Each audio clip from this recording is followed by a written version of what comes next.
เราได้เจอกันวันนั้นเธอเป็นเหมือนฝันที่ฉันตามหาเมื่อฉันมองเธอประสานสายตาต่อตาจากรอยยิ้มที่เธอส่งมาจากเวลาที่เราใกล้กันจากมือเธอไว้ข้างใจฉันแค่นาที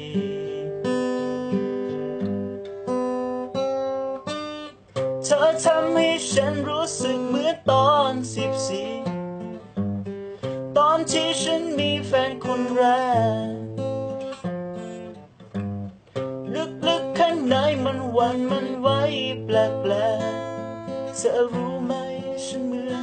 14 ครั้ง